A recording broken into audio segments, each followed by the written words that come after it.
Hello mga me, for today's mini vlog, a day in my life, get ready with me. So, charot.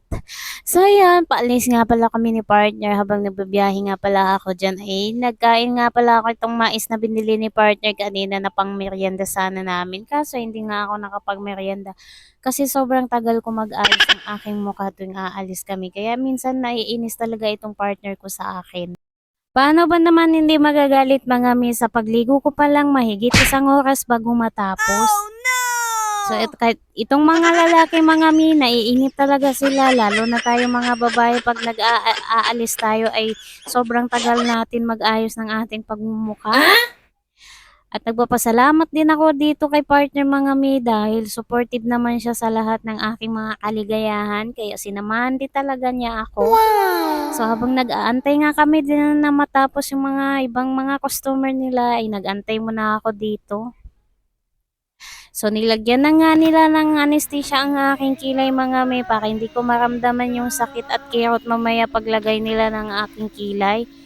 Para naman hindi natin maramdaman yung sakit mga mi, tulad ng sakit na iniwan sa'yo ng jowa mo nung hiniwalayan ka. Char. Uy! So ayan mga mi, after 1 hour and a half, ay tatapos na rin ako magkilay. Kaya ayun, aalis na rin kami ni partner. So pupunta nga pala kami ng Paranaque at doon nga kami magde-date. Char, sana all. So ilalagay ko nga pala yung full address nila dito sa aking screen mga mi. Kaya kung yung mga gusto magpakilay dyan mga mi, dito lang kayo sa Marikit, Makati branch pupunta. At ito nga pala yung page nila. Mag-message lang kayo dyan mga mi at mag-antay-antay kayo ng mga promo nila at may mga mura naman. Kaya ano pa ang inaantay mo mga mi, magpakilay ka na rin. At ito nga pala ang result ng aking kilay.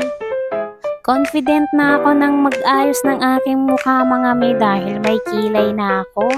At nandito na nga kami sa Paranaque mga mi at ito na nga magsangyup na lang kami dalawa ni partner at dito na lang kami magde-date. Uy, sana all! Maganda kasi dito mga mi sa Paranaque magsangyup kasi mismo yung ikaw na lang ang kukuha ng iyong lulutuin at andi naman ito mga mi at busog na busog ka talaga mga mi.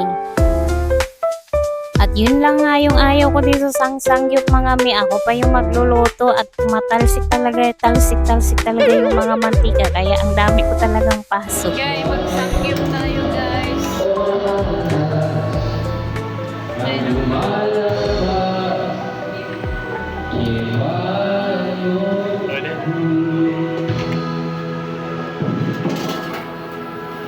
Mas kuha ka na ng mga gamit. Yan. Ano?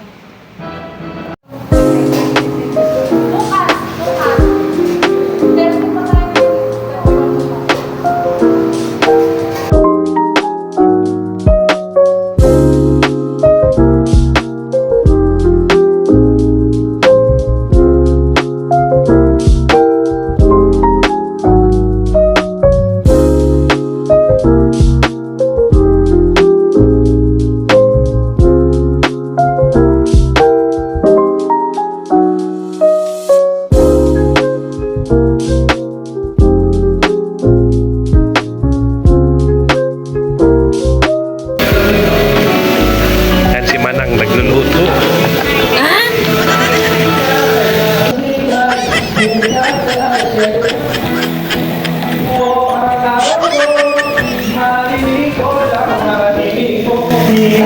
O, diba? Nagreklamo na si Manang.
pauwi na rin kami.